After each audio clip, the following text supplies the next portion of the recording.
Okay, this We're ready to one's start that one, and we are ready for the Facebook. right. This Got one's Facebook. Is Facebook up? it's right now. We'll be hold on here. I tell you that light is about as bright as the sun. Well, I gotta have that on though. I know. I'm not complaining. Yeah, just hold on here. Yeah. Ready? Okay, folks. Yeah, we're starting here, and so stay tuned for another edition of What's Going On AllPointsTV.com, and also WFOV 92.1. We're getting ready to start recording in a few seconds here. John always wants to make sure that all of the equipment is working up to our broadcast responsibilities. And John, I can hear you now, so I know I'm coming through this mic. I can hear you very well. Okay, that sounds good. Now, we're going to have the music start as usual? No?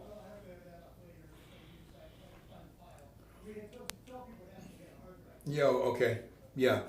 Okay, we get ready to start the program here at allpointstv.com. We had a crash of the hard drive, but it doesn't stop what we're doing here. We're still going to do our program. This starts normally at 2 o'clock. We started a little bit late today, but it starts at 2 o'clock and it goes from 2 to 3. We'll be here for the whole hour, and we hope you'll stay tuned both at Facebook. And I'll make a comment about Facebook in a second. And so I want to commend Facebook for some things they're doing here. I think we declared peace between myself and Facebook. They've been following me around and canceling my programs. And right now we're back under my original name. I was floundering around for a while trying to find a way to get through the network, and I'm back now using George Moss. And so my articles, and I do a column every day, my articles now back on Facebook, and so we're very happy with that. We're going to try to stay within the range of Facebook's rules, so they won't have no reason to come by and smite me again, because I do tend to go into some areas that have a bit of controversy, and I don't think that I need to push the envelope too much, but I'm not going to accommodate anyone that comes down to the principles that we stand for here at allpointstv.com. I want to again commend Mr. Paul Herring over there at 92.1 that has struggles of his own. He's trying to get through some of the maze and some of the minefields he has to deal with, and we hope he's back up and running with his network, and that he will in fact prevail over some of the obstacle courses that he has to go through to do what he does over there on University Drive. And Paul, we have a lot of respect for you and what you're doing at your studio, and we're trying to be up to your standards here at allpointstv.com. We are the program called What's Going On, and we've been doing this now, John, about 8 years? This program about 8 years, about 9 or 10. Okay.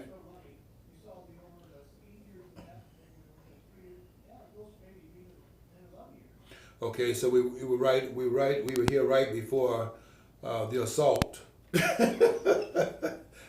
the Obama administration, and so we are still here, and we're coming each week, and we are trying to win your confidence in terms of doing what we need to be doing here to be up to the level of your standards. Okay, we're going to talk about a few topics here today. I want to cover some things in the Constitution, clear some things up there. I want to also, John, I want to talk about what's happening at Fox. I don't know if you were following this or not, but I had predicted some things that will be happening at Fox in terms of a shakeup. John, did you notice that Shepard Smith has stepped down from Fox?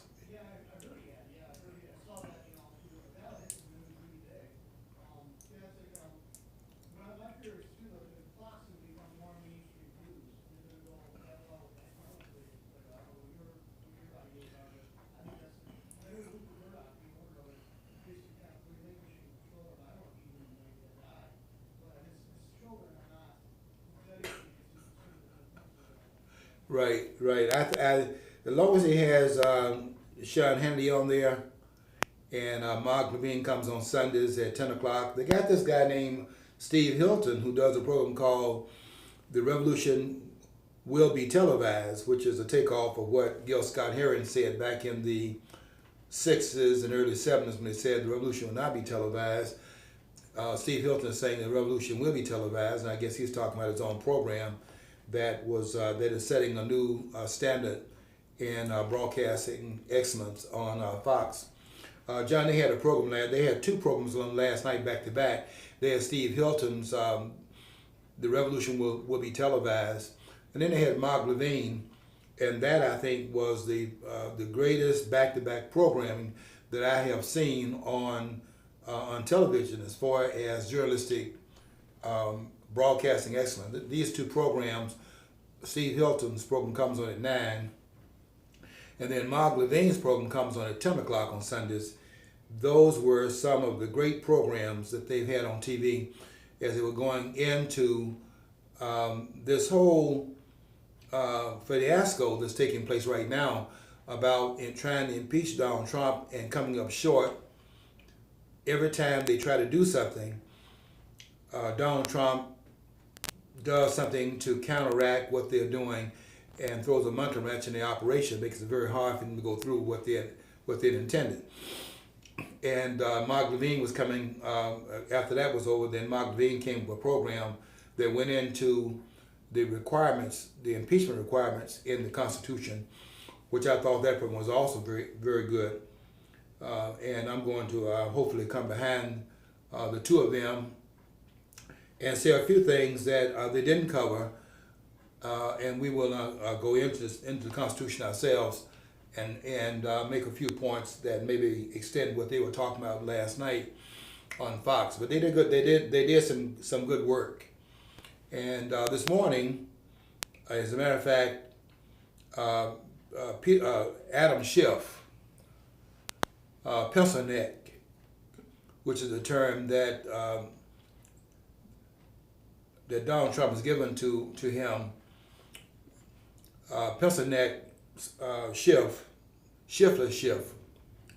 from California is now saying that they might not need the whistleblower to testify before the Congress after all, and because now we have been able to connect him with the campaign of Joe Biden, and so they don't want to put him in front of the American people anymore because they'll be exposed what this sham was really about.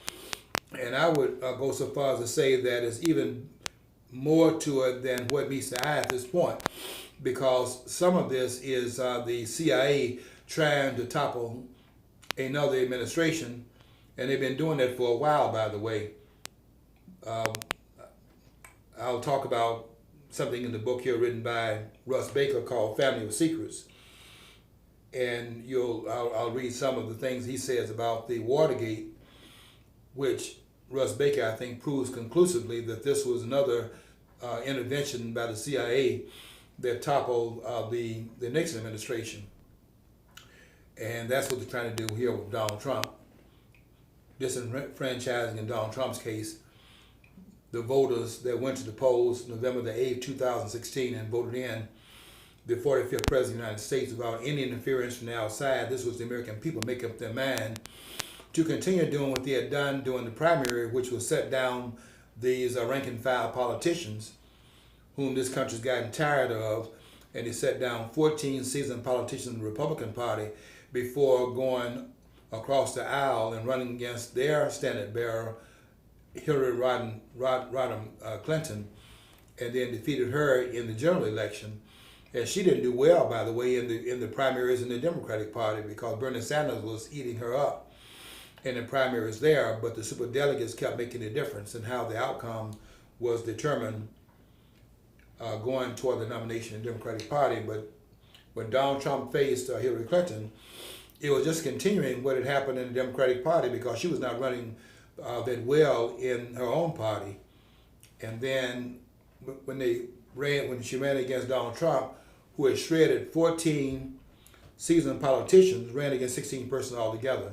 But 14 of them were seasoned politicians that had held elective office in the Republican Party before, and Donald Trump shredded each one of those candidates. No one was talking about Russia interfering with the election at that point. But when the election was held in a June, and the candidate whom we had been told was going to win in the landslide, they were saying she would have upwards of 400 electoral votes, which would have meant out of the 538 electoral votes, she would have had 4/5 of the electoral votes. And when they did not pan out to conceal what had really occurred, not only in the general election, but what had occurred in the primary, where we had the voters turning their backs on the political class in this country, they couldn't let that get out, so they had to come in, make it appear that there had been some foreign influence in the election that occurred in 2016. And the only interference was that we had voters that were energized to go to the poll and do something they had never done before. And that is voting in a person who had no military background and had no political background as far as holding elective office. And in those two arenas, which we'd never had a person elected president before that either had not had military service, such as Eisenhower, such as Andrew Jackson, such as Ulysses S. Grant, and some of the others, or having elective office before. We had never had a person elected to the highest office in the land, the CEO of the country, and it never had a office in the electoral process before, and then either or did not have any military service. And this person came out of nowhere in those two domains and became the president, leapfrog over seasoned politicians, became the president of the United States. And they had to conceal what this meant, lest the American people began to understand how they went around the political class in this country, and they were able to do the bidding of the American people without the intervention of the politicians and the ruling class.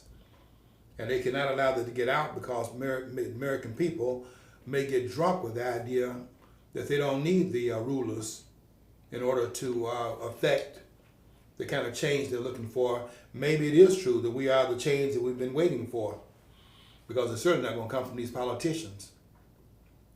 And so Donald Trump is continuing to outflank those who would have him ousted by them trying to run an end game around his presidency, because they are going to have to impeach Donald Trump, but that does not mean that they're going to get away with the impeachment. You know what? See, one thing that we're getting an education right now, not only through Mark Levine's program, and Steve Hilton had the best program that he has had on that network since he's been doing his program, and that was that duo last night. That was some excellent programming. Steve Hilton went into the history of this collusion that they're accusing Donald Trump of, and showing that the collusion was all on the side of the other campaign, Joe Biden and Hunter Biden, and how they were in fact, and even Obama, who has been somehow left out of these discussions about what was going on in the last 8 years. Almost like Obama was not even president. You would have thought that Donald Trump was president, the way they're trying to blame him for anything that was going on in the election with foreign influence. And foreign influence was not even about Donald Trump. The foreign influence was about the campaign of Hillary Clinton. And Steve Hilton was saying last night that the Ukraine president, not the one they have now, the one that preceded him, Zelensky is president now. But the president prior to Zelensky becoming the president, the one that came in under the same promises, similar promises that were made by Donald Trump, he ran on a campaign similar to that in Ukraine, saying that he was going to clean up the corruption, and that's why he was elected. But what we have found out is that Barack Obama, who I think that when history is written about Barack Obama's administration, I think it's going to actually show that Barack Obama ran an administration that probably trumps, no pun intended, trumps the kind of corruption in the Grant administration, and then Teapot Dome under Warren G. Harding, who was elected in 1920. Those were some very corrupt, governments. Hardin was not in there a whole term, so maybe his government, even though he had Teapot Dome as a very this influence peddling that was going on during that time period between 1921 and 1923, because Hardin died in office in that year. So maybe Grant's administration was the most corrupt government that we had up to Barack Obama. But Barack Obama was running a criminal enterprise, and what Steve Hilton was saying was that they were treating Ukraine like a candy store, ordering it around, telling them if they didn't do X, Y, and Z, then this was going to happen as far as funding, aid, foreign aid to the kleptocrats in Ukraine. And some of the senators were mentioned who were telling the people over here we should in fact cut back on our oil production, at the same time telling the Ukraine government they had to increase their gas production, because that's how they were able to get funnel money around in a roundabout way, in which the money would end up in their own coffers, but not directly to them, but a roundabout way from Ukraine back to the influence peddlers in this country. Hopefully that'll all come out, and hopefully we will have accountability at the end of this process. And that's what they really feel right now, because the tables are turning, and we're now beginning to investigate the investigators. And we'll see what kind of job Barr does, because if Barr does his job, then we will in fact, the proof of that will be the people that pull the charade on the American people, that have run this scam for the last 3 years. Somebody should be going to jail when this whole thing is over. And we'll see how that works out, because it's hard to see the rulers putting other rulers in jail, but that's what needs to happen. Mark Levine, very smart man that went into the impeachment process so as to inform the American people how this process plays out. And some of the comments he made contradict what's been said by some of the public scholars, such as Alan Dershowitz, Napolitano, and Lawrence Tribe at Harvard University. These men have made some astounding comments about the process, and some of the things they've said are stunningly misinformed. Like, for example, Alan Dershowitz has said on a number of occasions that the impeachment process was not intended to be a political process.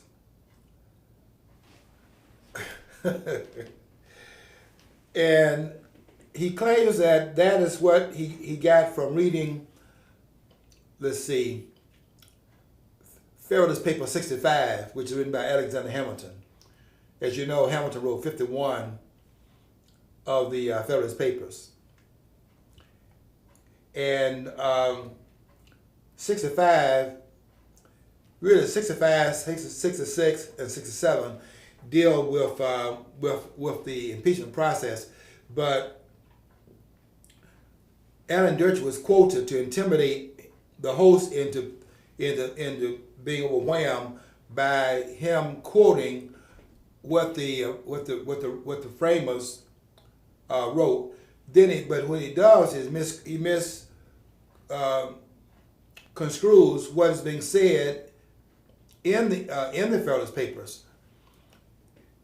It is true that Hamilton was saying that he did not want the impeachment process to go on the auspices of the legal system, but it does not mean that Hamilton was saying that the process would not be a political process. In fact, Hamilton is saying just the opposite. Hamilton is saying it is a political process. But Hamilton was saying that he did not intend it to be used for political purposes. But it's a political process, Alan Dershowitz. If you, in fact, put the impeachment in Article 1, Section 2, Clause 5, where it says, the House shall choose its Speaker and shall have the sole power of impeachment, the House is in fact made up of politicians.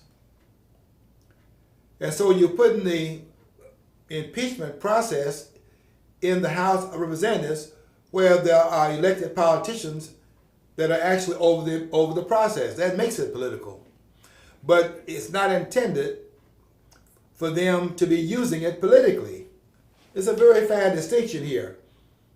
And Alan Dershowitz does not understand the distinction between a political process and then the use of the process politically. You don't have to use it politically. You can use it in order to bring about the accountability that's intended by the framers. But it can be used politically, which is what is being used right now.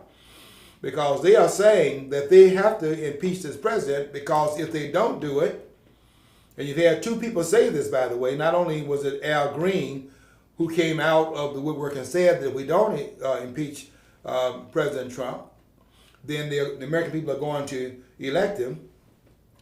And then Nancy Pelosi, maybe it was a fraudulent slip on her part, but she came out and said the same thing a couple of weeks ago. She said that they have to impeach Donald Trump because if they don't do it, then the people are going to go to the polls in 2020, November 3rd, 2020, and they're going to elect him again for a second term. And why would they elect him for a second term? Donald Trump has been a transformative president. This man has done more, accomplished more in 2 years than any president in presidential history in this country. Nobody's accomplished what Donald Trump has accomplished. This businessman has come in there and turned Washington upside down on its head. You know, he did some things that the things within his purview to make the presidency transformative. First of all, giving the people back more of their tax money. Not that there's been a tax break, but a tax transference. So the people have gotten more of their money back in the present time period, but the transfer of that tax liability was placed into the future. So the liability is still there, but right now the price is not being paid by the people who are voting today. That's how politicians do. They postpone the problem, placing it into the future, and that's what Donald Trump did. And you have to be honest about that. This was a transference of the tax. It wasn't a tax cut. It was a giving back the tax money, the tax appropriation today, and placing it on the generation that cannot yet vote for the politicians because they're the ones that are not up and running and will be part of the voting base when the taxes are due in the future. So it's kind of like a hidden taxation that will be the debt of which will be paid by future taxpayers.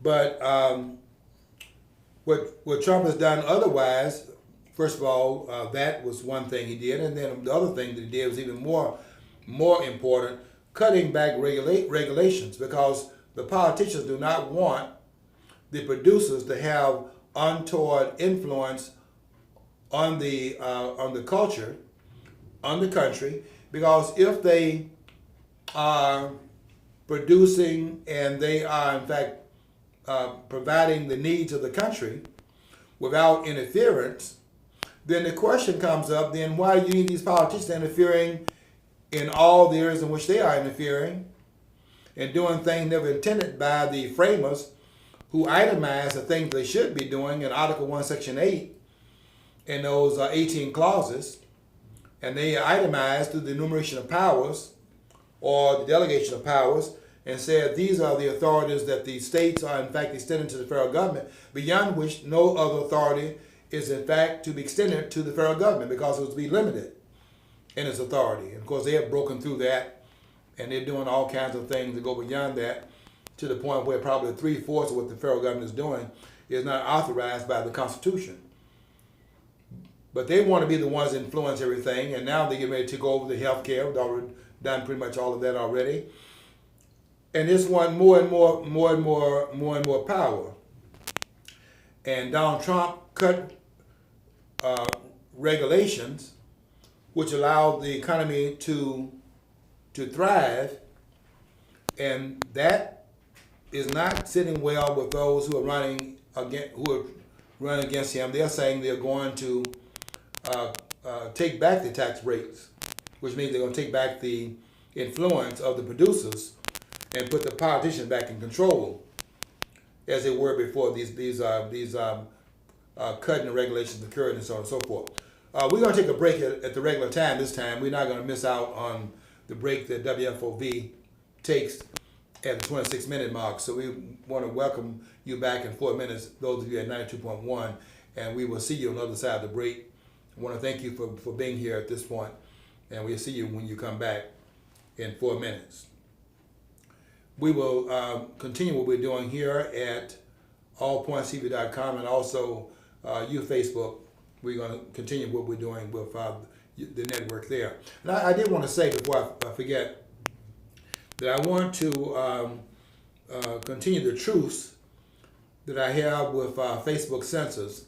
I'm not going to allow Facebook to censor my voice, but I will, in fact, stay within what they claim are what they claim are their guidelines. You say you have these guidelines, but really you don't like the idea of a black person with my voice and my writing ability, because there are very few people that are able to, and I've been at the university, so I know this for a fact, that are able to write on the level in which I write. And Facebook cannot understand how this black conservative is writing about something other than race, because that's the kind of you're in the straitjacket that if you are black you're supposed to be commenting about race. And here I am talking about the Constitution, and I knew it better than some of these so-called scholars understand it. That includes Alan Dershowitz, Napolitano, and Lawrence Tribe, who is a travesty over at Harvard University. These people are a national embarrassment with the comments that they're making. And Napolitano was saying, and agreeing with Alan Dershowitz, that the Constitution does not that the impeachment process is not a political process, and there it is in Article 1, Section 3, Clause 7. There's not a political process. Look, you need to go and read the Constitution for you to say that. Because in Article 1, Section 3, Clause 7, let me read this to you, Alan Dershowitz, so you can stop embarrassing yourself. Let me find Article 1, Section 3, Clause 7. Listen very carefully, because you're saying it's not a political process. If it's not a political process, why did they say this? It says, judgment in cases of impeachment shall not extend further than to removal from office and disqualification to hold and enjoy any office of honor, trust, or profit under the United States. So any penalty within the political process of impeachment should not extend beyond a political consequence. Now, at the end of that, it makes this statement. But the party convicted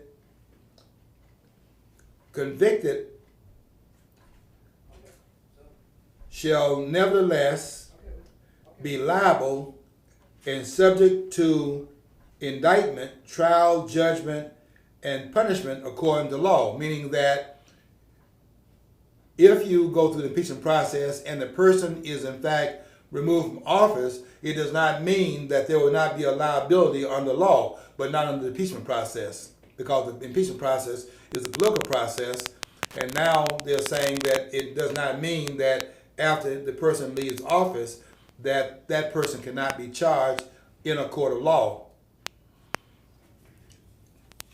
But the process of impeachment is a political process, but it's not intended by the framers for it to be used for political purposes. It's for the purpose of accountability of the office holder. Let me read something. Let me point out something else in that language. By the way, we want to welcome W4V back. The 4 minutes have passed, and they're back with us now, and we're very glad you came back. We was very happy you come back. Let me read something else in here, because this is another point that these scholars have not understood. It says here, but the party convicted shall nevertheless be liable and subject to indictment. Now, notice here, it doesn't say that the party convicted and removed from office shall nevertheless be liable and subject to indictment. Because you see, the other thing they're missing is that you can be impeached in the House and convicted in the Senate and not necessarily removed from office because you've been convicted in the Senate. And how does it happen? Because in Article 2, Section 4, the framers in their infinite wisdom upped the ante in Article 2, Section 4 from the impeachment process that's found in Article 1, Section 2, Clause 5. And they say that if you, in fact, what they're saying in Article 2, Section 4 is that if you use the impeachment process for the removal of a civil office holder of the United States, then the removal must be based upon a standard. There is no standard in Article 1, Section 2, Clause 5, other than a majority vote in the House of Representatives. But if you're going to remove an office holder, a civil office holder, which is either elected by the American people, that's the president and the vice president, or the civil office holder that is in fact appointed by the president. You see, all office holders of the federal government are appointed by the President of the United States.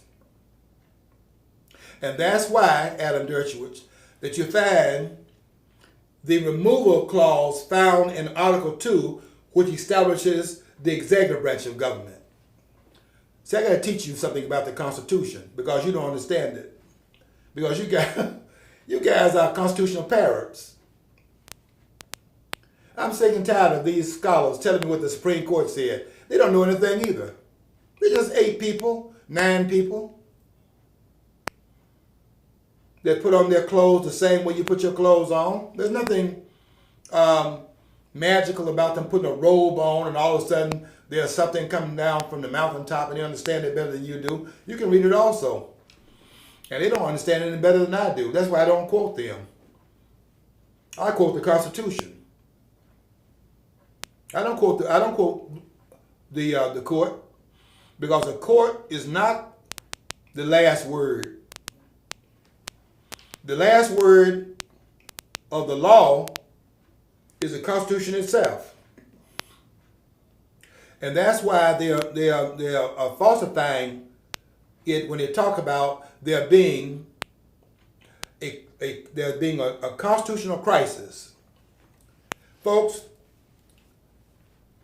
these people are some very bad people.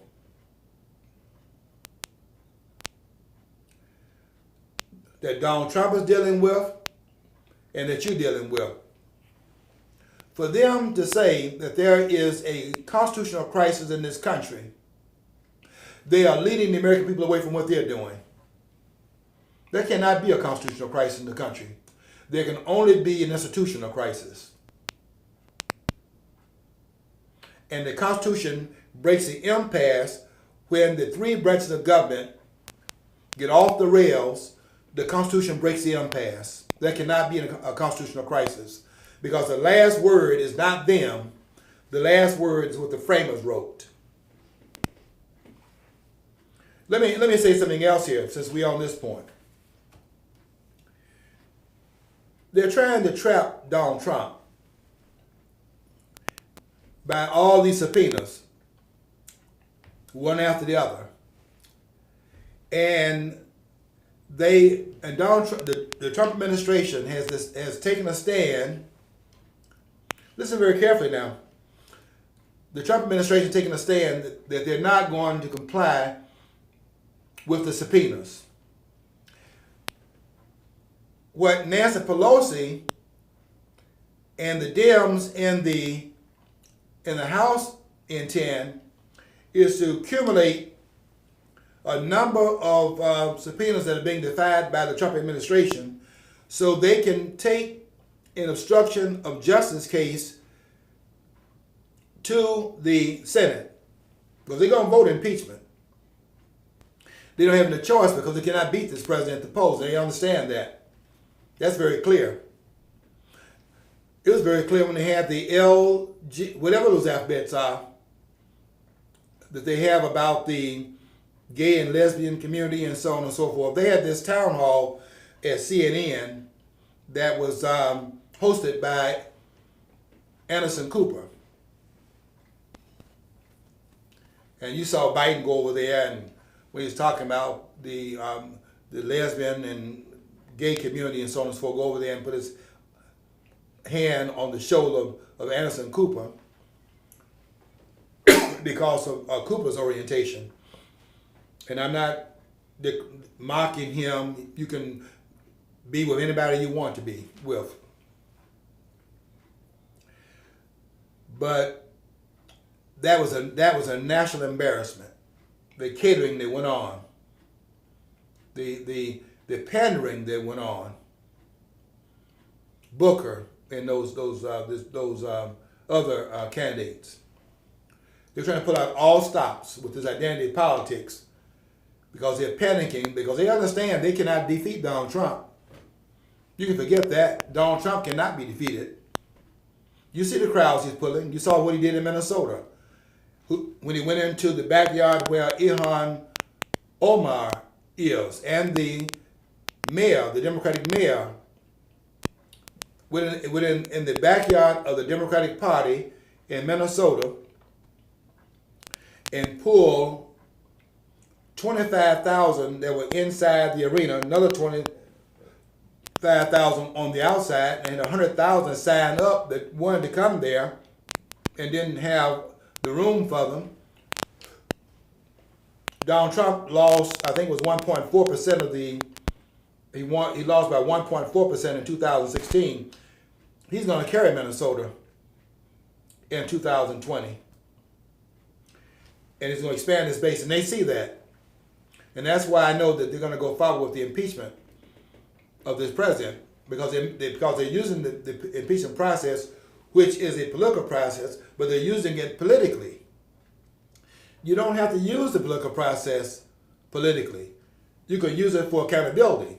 But if you don't use it to the standard that's found in Article 2, Section 4, which calls for the removal of the president if they are impeached and convicted on treason, bribery, and other high crimes and misdemeanors, if it is that standard that's called for in Article 2, Section 4, then removal is in fact required. But if the standards of impeachment is not based upon that standard, then the removal does not take place. And that's why it says this in Article 1, Section 3, Clause 7.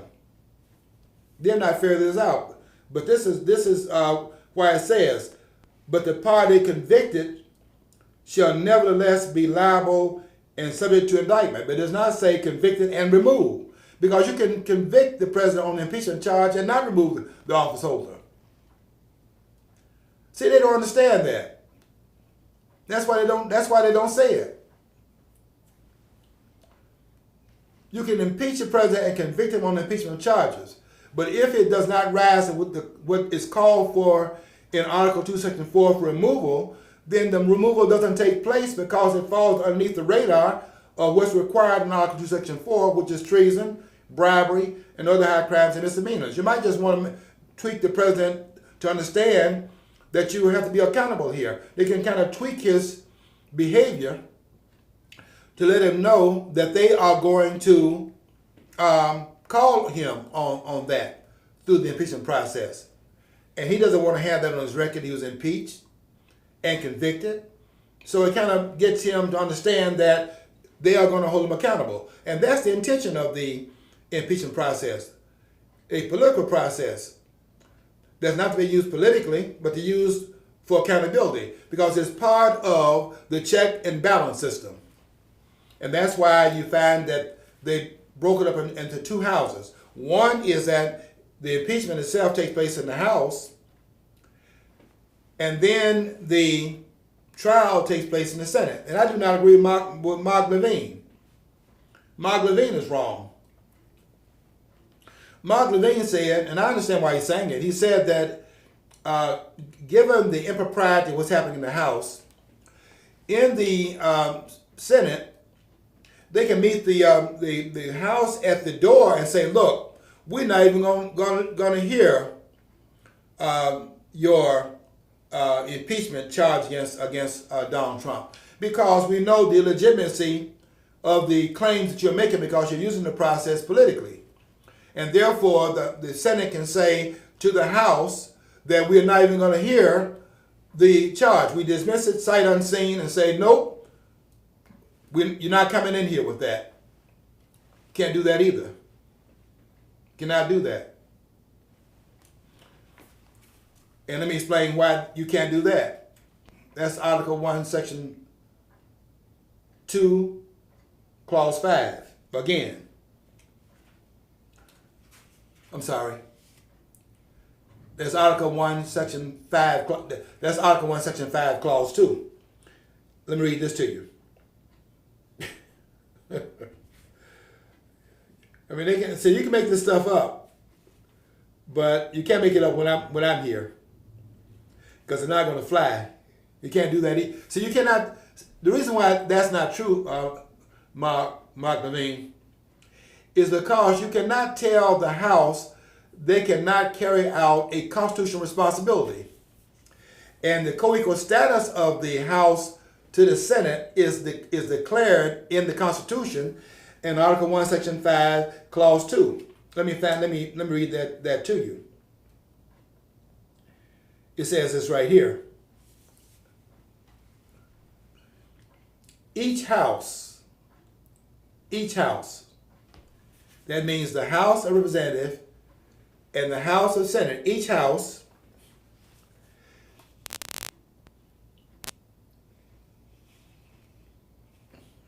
let me find it again. Article 1, Section 5, Clause 2. Yeah, right here. Each house may determine the rules of its proceedings. The Senate cannot determine the rules of the House, and the House cannot determine the rules of the Senate. Why?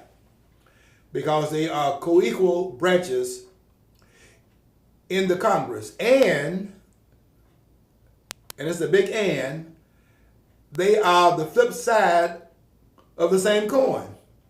Because you see, the House is elected, is supposed to be the people's body, and the Senate is supposed to be the state's body. But the people are the state. So they are co-equal branches. And the Senate cannot tell the House that they cannot carry out their constitutional responsibility in Article 1, Section 2, Clause 5, where it says the House shall choose its speaker and shall have the sole power of impeachment. So you can't tell them at the door, we're not going to listen to that. You can't do that. Because the Constitution assigns them a responsibility in the impeachment process. So Mark Levine is wrong. And Robert Ray, very smart man, I heard him 2 weeks ago on Mark Levine's program. Very, very gifted constitutional scholar. But you cannot tell the House that we're going to stop you at the door, and what you did in the House cannot be brought in here because we don't want to hear it. The Constitution says you have to hear it. Because it says the House shall have the sole power of impeachment. It does not put that in the hands of the Senate. That's in the House. And once they vote on it, whether it's legitimate or not, in your view, you have to hear it in the Senate based upon the merits they claim are there. And if you find that it doesn't have merit, then your responsibility is then to find under your jurisdiction, not under the jurisdiction of the House, under your jurisdiction, that it doesn't carry weight. And it rises to the level of a 2/3 vote. Let me tell you something happened with Clinton that you may not be aware of. And because this did not make the news. It flew under the radar. But on the 19th of January, right before Clinton stepped down from his office, Robert Ray went to Clinton and told him that once you leave office, we're going to exercise the legal option to bring charges against you for obstruction of justice and for lying under oath. And one day before Clinton stepped down, to keep the prosecutor from prosecuting him once he left office, they made him sign a statement that he knew he had perjured himself and that he had in fact violated the oath of his office. And Clinton signed that. That's why they disbarred him.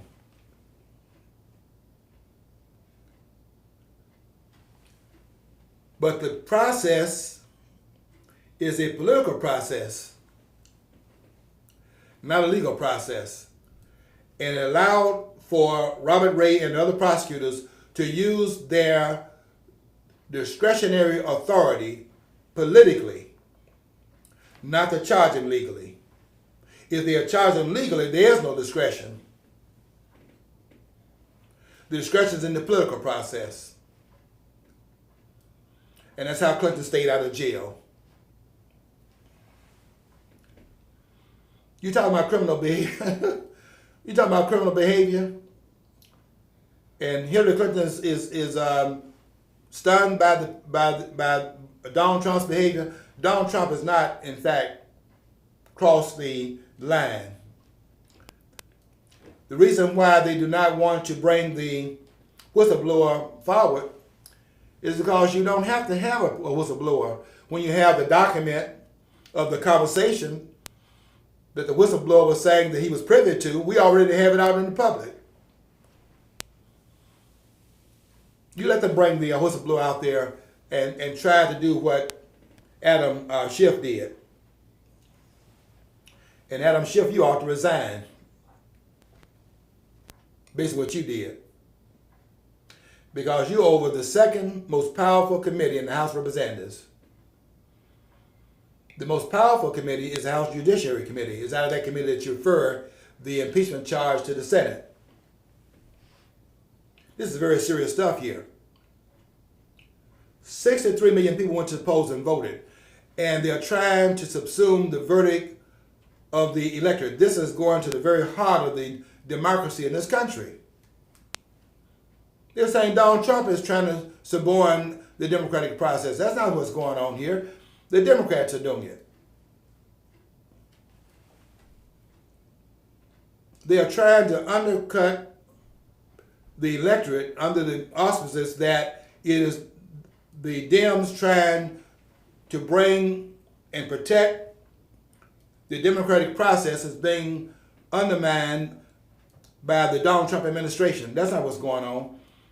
The whistleblower is going to come in here and try to tell the American people that the conversation between Zelensky and Donald Trump was a quid pro quo. You do this for us, you scratch our back, and then we will release the funds to you that have been appropriated by the Congress, which that would have been a serious legal problem for the president. But we have the conversation now, and that's not what happened. I read the five-page translation of the conversation, and nothing is in that transcript, which is a true copy of the conversation, because they had other people listening in on the conversation. Because when the president is talking to the foreign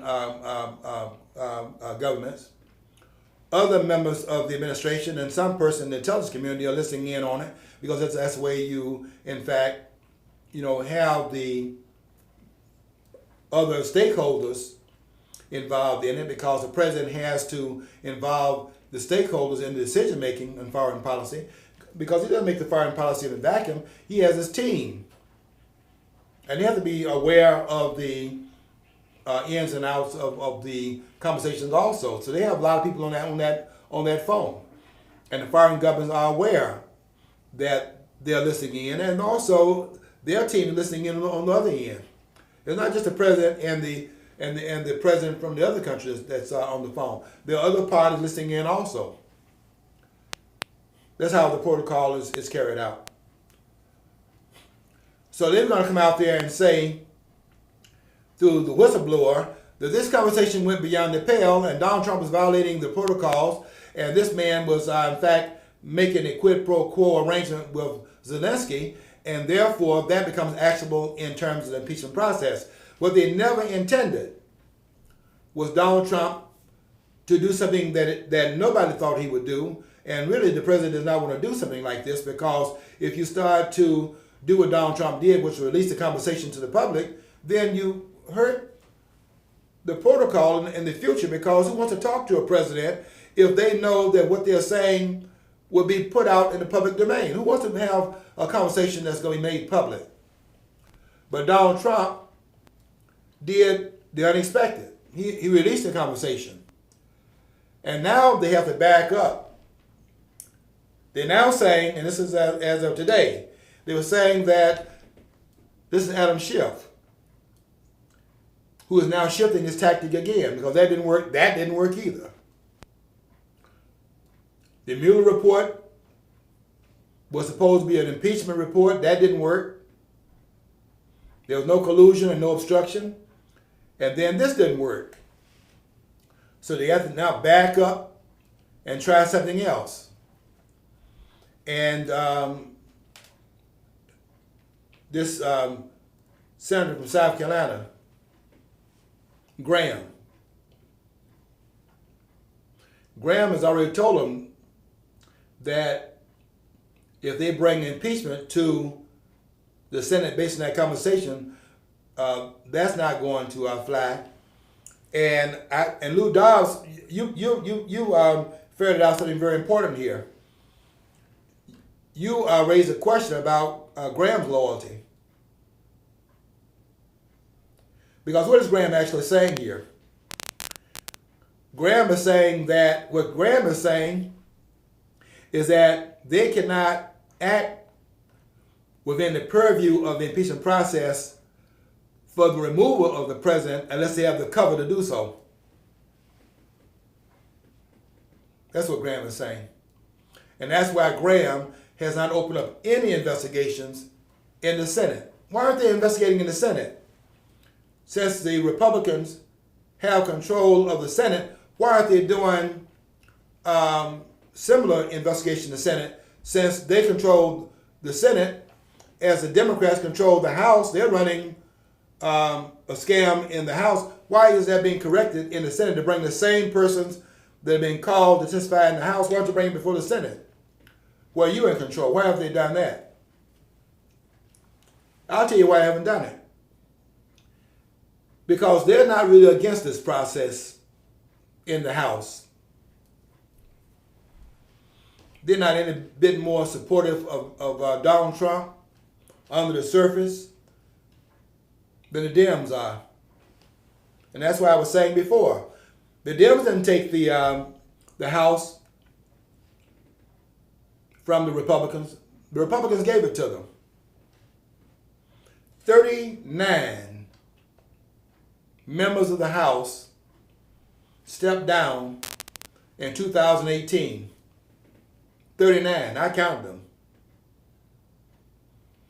26 of them did not run for another office. They didn't do what the present governor of Florida did, for example. He ran for another office, so he is now the governor of Florida. Some of them, 13 of them, ran for other positions. Not all of them were successful. But that 26, though, they just stepped down, including Paul Ryan. You think Paul Ryan was a person supportive of President Donald Trump? The Speaker of the House stepped down in 2018. And 25 others stepped down and did not run for another term. 39 altogether.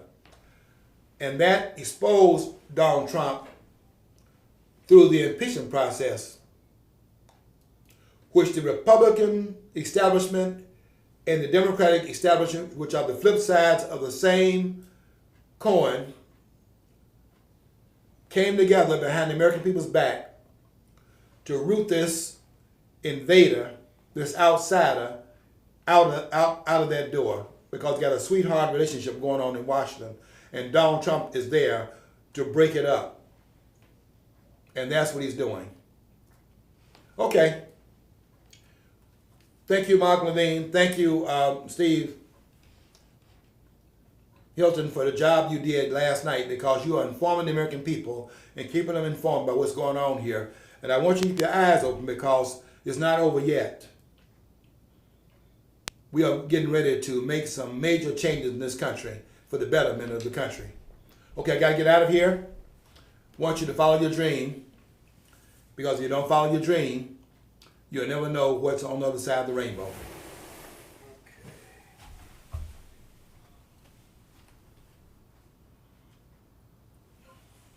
Okay.